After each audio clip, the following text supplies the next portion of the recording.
नमस्कार दोस्तों, स्वागत है आप सभी का आपके अपना YouTube चैनल रेनबो कैंपस में। आज मैं इस वीडियो में प्रेजेंट कंटिन्यूअस टेंस का कुछ पॉइंट डिस्कस करने वाला हूं। आप सभी लोग इस वीडियो को अच्छी तरीका से देखिए और समझिए। बाकी जो भी क्लास 11th और 12th में हैं, अगर वो बेसिक से इंग्लिश सीखना चाहते हैं तो क्लास 11th का न्यू बैच है 7 से 8 और 10 से 11। अभी कुछ पॉइंट पढ़ाया गया है, जो ही पढ़ाया गया है अभी बेसिक ही पढ़ाया गया है।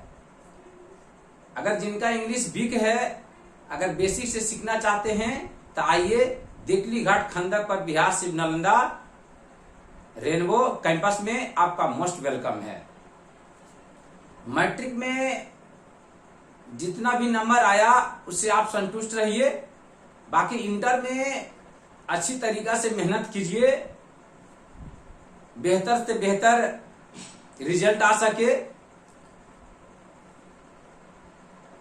और आप लोग को मैं इंग्लिश के साथ साथ हिंदी की भी तैयारी करा देंगे, अर्थात मैं आप लोगों को 200 नंबर का तैयारी करा देंगे। कोई भी टॉपिक या कोई भी चैप्टर बताने के बाद कहीं पर भी डाउट नहीं रहेगा।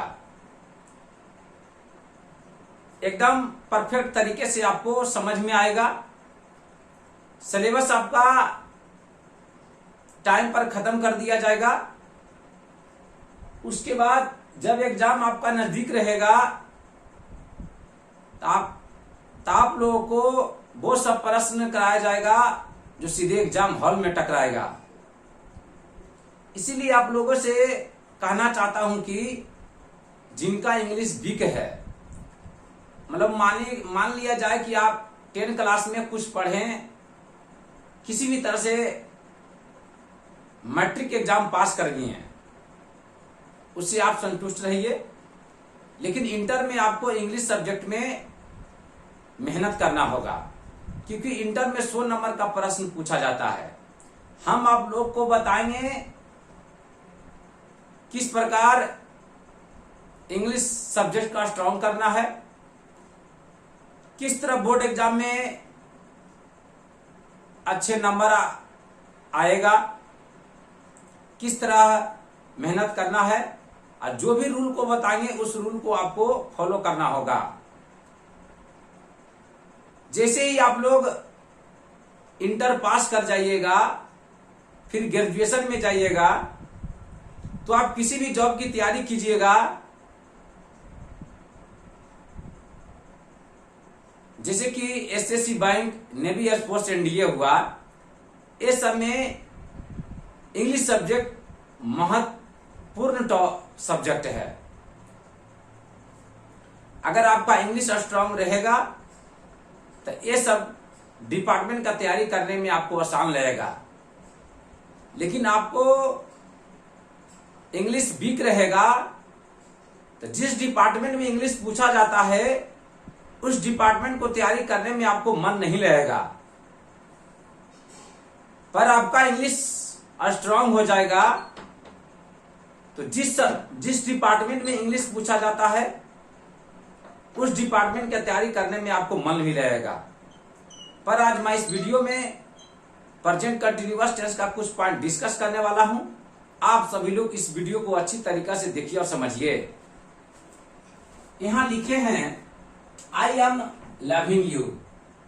यहां आपको बताए थे कुछ ऐसे वर्ब्स हैं जिनका प्रयोग प्रेजेंट कंटिन्यूअस टेंस में नहीं किया जाता है, अर्थात लव का मतलब भी फोर नहीं बनाया जाता है। ये सब वर्ब का यूज हम लोग सिंपल प्रेजेंट टेंस में यूज करेंगे। आई एम लविंग यू ये सेंटेंस आपका गलत है। इस वर्ब का यूज हम लोग सिंपल प्रेजेंट टेंस में यूज करेंगे। सिंपल प्रेजेंट टेंस का अर्थात अफर्मेटिव सेंटेंस का स्ट्रक्चर होता है सब्जेक्ट प्लस V1 या V5 प्लस सब्जेक्ट। उसी प्रकार यहां हम सजाए हैं आई एम लविंग यू। इस सेंटेंस गलत है आपका। इसका सेंटेंस हम लोग बनाएंगे आई लव यू, है ना। इसका अर्थ होता है मैं आपसे प्यार करता हूं। इस सेंटेंस आपका सही है। दूसरा सेंटेंस है शी इज लाइकिंग यू। तो लाइक का भी बिफोर हम लोग नहीं बनाते हैं, मतलब नहीं बनता है। ये सब वर्ब का यूज हम लोग सिंपल प्रेजेंट टेंस में करते हैं। तो ये आपका सेंटेंस गलत है, ये आपका सेंटेंस सही है। तीसरा प्रश्न है you are remembering a lesson. Remember का भी बिफोर नहीं बनाया जाता है। ये सब वर्ब का यूज प्रेजेंट कंटिन्यूअस टेंस में नहीं किया जाता है। इसका सही सेंटेंस होगा यू रिमेम्बर ए लेसन। ये आपका सेंटेंस गलत है, ये आपका सेंटेंस सही है। उसके बाद है ही इज हेटिंग यू। ये आपका सेंटेंस गलत है, ये आपका सेंटेंस सही है। इसका प्रश्न बनेगा हम लोग सेंटेंस बनाएंगे he hates you, simple present tense में, है ना। पांचवा है ही इज नोइंग यू। ये आपका सेंटेंस गलत है, ये आपका सेंटेंस गलत है। इसका सही सेंटेंस बनेगा he knows you, he knows you. ये आपका सेंटेंस सही है।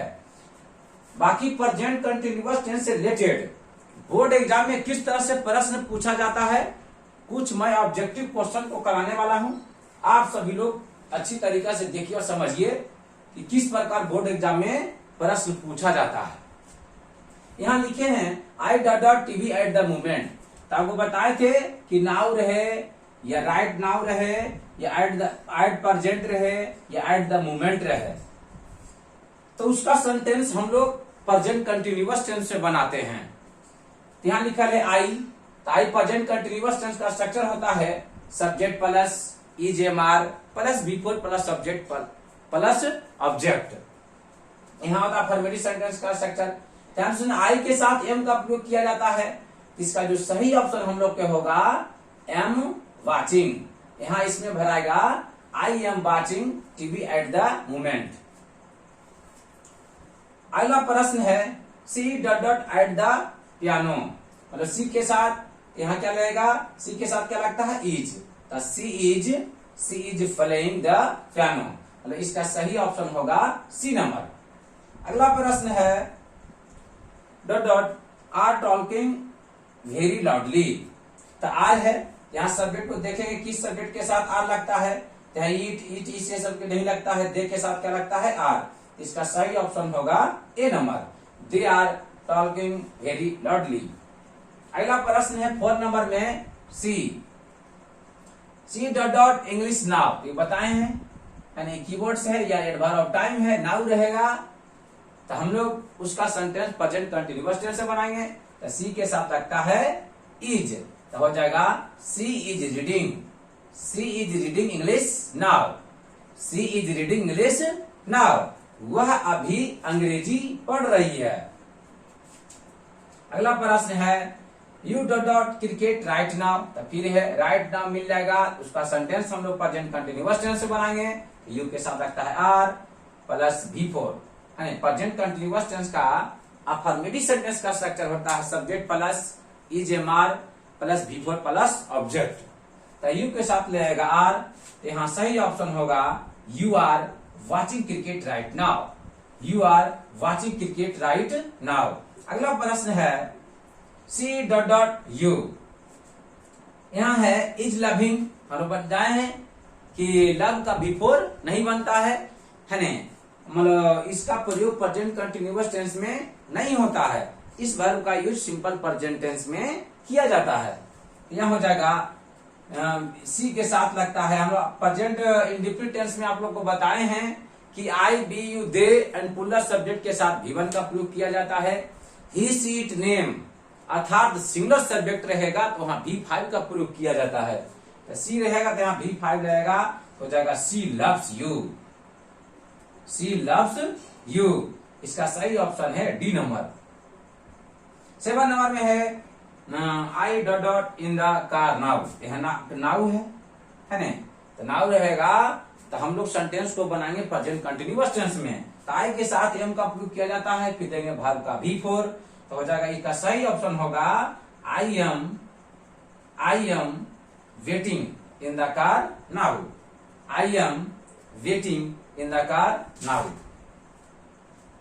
जैसा प्रश्न था आप लोग अच्छी तरीका से देख लीजिए और समझ लीजिए कि किस प्रकार कौन सा वर्ब प्रेजेंट कंटिन्यूअस टेंस में यूज नहीं होता है, उस वर्ब का यूज किसमें बनाना है। अब किस प्रकार प्रेजेंट कंटिन्यूअस टेंस से किस प्रकार बोर्ड एग्जाम में प्रश्न पूछा जाता है, ये सब आपको ऑब्जेक्टिव में दिया हुआ रहेगा। ये सब प्रश्न दिया हुआ रहेगा और सही ऑप्शन ढूंढकर उसको टिक आउट करने का रहेगा। ताकि नेक्स्ट वीडियो मिलेंगे। Thank you all of you.